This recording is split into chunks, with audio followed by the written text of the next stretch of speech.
नमस्कार मित्रमैत्रिणींनो, तुमचं स्वागत आहे आपल्या नवीन एका व्हिडिओमध्ये। छत्रपती संभाजी महाराजांचा जन्म 14 मे 1657 रोजी किल्ले पुरंदर येथे झाला। राजपुत्र असल्यामुळे रणांगणावरील मोहिमा आणि राजकारणातील डावपेच यांचे बाळकडू त्यांना लहानपणापासूनच मिळाले। संभाजी महाराजांच्या आई महाराणी सईबाईंचे निधन महाराज लहान असताना झाले। त्यानंतर संभाजी महाराजांचा सांभाळ त्यांची आजी राजमाता जिजाबाई यांनी केला। त्यांच्या सावत्र आई पुतळाबाई यांनी देखील त्यांच्यावर खूप माया केली। मात्र त्यांची दुसरी सावत्र आई सोयराबाई यांनी संभाजी महाराजांना पोरकेपणाने वागवले, तसेच संभाजी महाराजांच्या राजकीय कारकिर्दीत ढवळाढवळ करण्याचा प्रयत्न केला। अनेक ऐतिहासिक नोंदीप्रमाणे संभाजी महाराज अत्यंत देखणे आणि शूर होते। तसेच ते अनेक भाषात विद्याविशारद व अत्यंत धुरंधर राजकारणी होते। राजकारणातील बारकावे त्यांनी भराभरा आत्मसात केले होते। मुघल दरबारातील घडामोडी आणि राजकारण त्यांना लहान वयातच कळले, तर त्याचा त्यांना भविष्यात उपयोग होईल या विचाराने शिवाजी महाराजांनी त्यांना आग्रा भेटीच्या वेळी बरोबर नेले होते। त्यावेळी संभाजीराजे अवघे 9 वर्षाचे होते।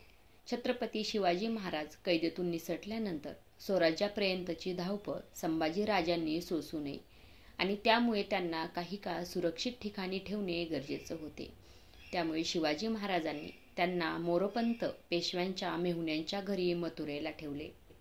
मुघल सैनिकाचा संभाजीराजांचा मागचा ससेमिरा थांबवण्याच्या उद्देशाने शिवाजी महाराजांनी संभाजीराजांचे निधन झाल्याची अफवा पसरवून दिली। ते महाराष्ट्रात पोहोचल्यानंतर काही काळाने संभाजी महाराज सुखरूपपणे स्वराज्यात येऊन पोहोचले। त्यानंतर इसवी सन 1674 मध्ये शिवाजी महाराजांचा राज्याभिषेक झाला। तोपर्यंत संभाजीराजे राजकारणातील लहान बारकावे आणि रणांगणातील डावपेचामध्ये तरबेज झाले होते। त्यांच्या विनम्र स्वभावाने राज्याभिषेकासाठी रायगडावर आलेले प्रतिनिधींना त्यांनी आपलेसे केले। शिवाजी महाराजांचा राज्याभिषेक झाल्यानंतर 12 दिवसात जिजाऊंचे निधन झाले। त्यानंतर संभाजीराजाकडे मायेने लक्ष देणारे कोणीही राहिले नाही। शिवाजी महाराज स्वराज्याच्या राजकारणात आणि रणांगणावर गुंतले होते। तरुण संभाजीराजांचे शिवाजी महाराजांच्या दरबारातील अनुभवी मानकऱ्यांशी अनेकदा मतभेद होऊ लागले। संभाजी महाराजांचा अण्णाजी दत्तोजींच्या कारभाराला सक्त विरोध होता। शिवाजी महाराजांनी अण्णाजी हे अनुभवी आणि कुशल प्रशासक असल्यामुळे त्यांच्या भ्रष्ट कारभाराकडे अनेकदा दुर्लक्ष केले, पण संभाजी महाराजांना ते मान्य होणे कठीण होते। अण्णाजी दत्तोजी आणि इतर अनुभवी मानकरी संभाजी महाराजांच्या विरोधात गेले। दरबारातील काही मानकरी संभाजी महाराजांना अपमानास्पद वागणूक देऊ लागले। हे केवळ अण्णाजी दत्तोजींच्या सांगण्यावरून केले। त्यांच्या विरोधामुळे त्यांना शिवाजी महाराजांबरोबर दक्षिण हिंदुस्थानच्या मोहिमेवर जाता आले नाही। तसेच शिवाजी महाराजांच्या अनुपस्थितीत संभाजी महाराजांचे हुकूम पाळण्यास अष्टप्रधान मंडळाने नकार दिला।